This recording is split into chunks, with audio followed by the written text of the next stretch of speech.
Hello, and welcome back to Podcasting for Real Estate Pros, where agents learn to attract clients, build trust, and stand out with the power of podcasting. Let's dive in. Okay, wondering how to grow your podcast? The answer isn't fancier gear or millions of downloads. The one thing that we've been talking about all along is consistency. Boring, unsexy, game-changing consistency.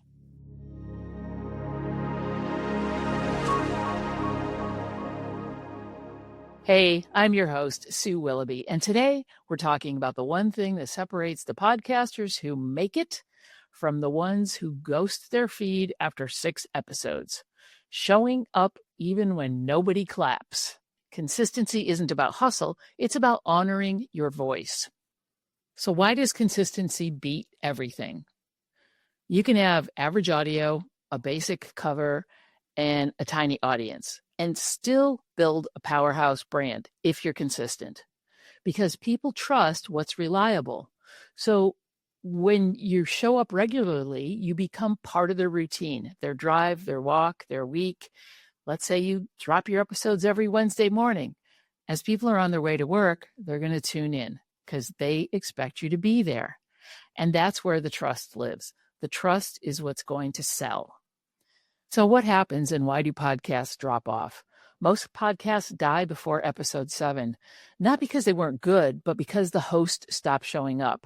Why did the host stop showing up? Because of their thoughts. It's not growing fast enough. I don't know what to say next, or I got busy. These are all totally normal, but they're also totally solvable. So how can you stay consistent even when life's? Right? Things are going to happen. You're going to get busy in your business. Things are going to happen in your family, whatever. Life is going to happen. Here's one way.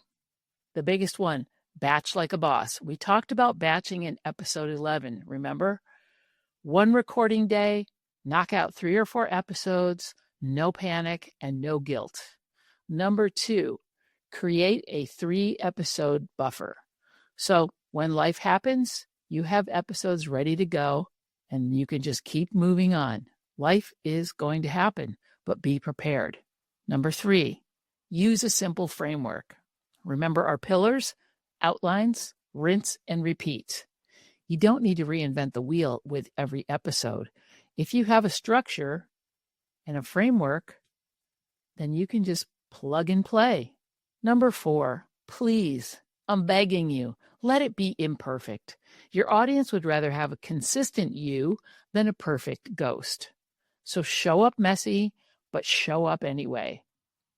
Number 5, track the wins, not just the downloads.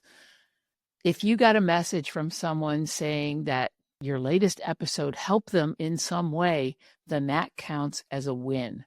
Log it, save it, celebrate it. Please celebrate the wins, even the little ones, and let that keep you motivated to keep being consistent and keep moving forward. Not every day is going to be a gem. Did you ever go to the gym and just you have a workout, but it didn't feel great? That's okay. You showed up. You went to the gym. You did the workout. Not everyone is going to be perfect. Not everyone is going to be fun. But as long as you keep showing up, you're going to build consistency. So what exactly does consistency look like in real life? Weekly? Yeah, that's awesome. If you can do a weekly show, knock yourself out. Bi-weekly? That's great. Or even monthly, that's totally fine.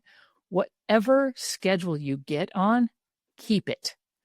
If you want to drop episodes on a Wednesday and do it weekly, then do it weekly and have them drop Wednesday morning or at some point on Wednesday, but have it be consistent.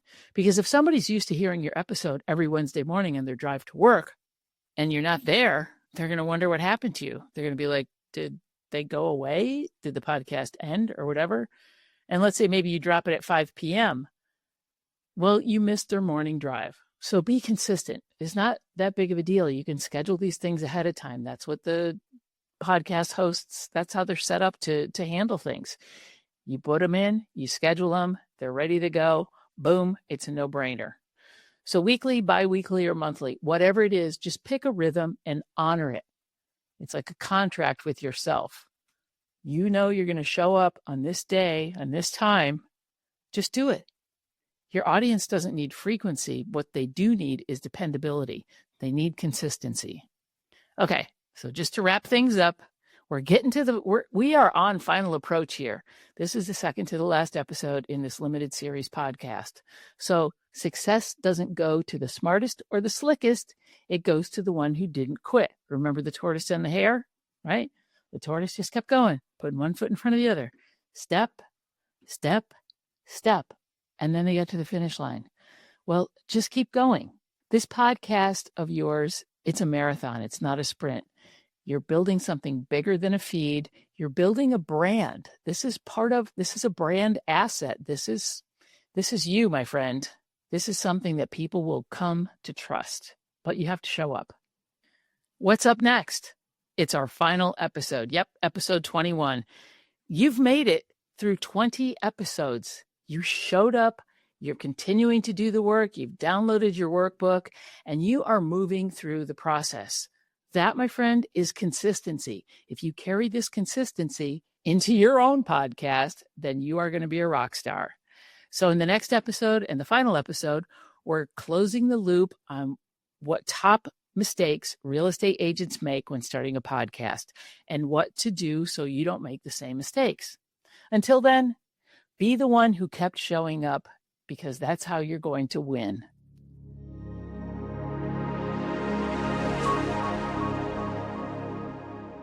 Here's the truth. The agents who take action now will own their market a year from now.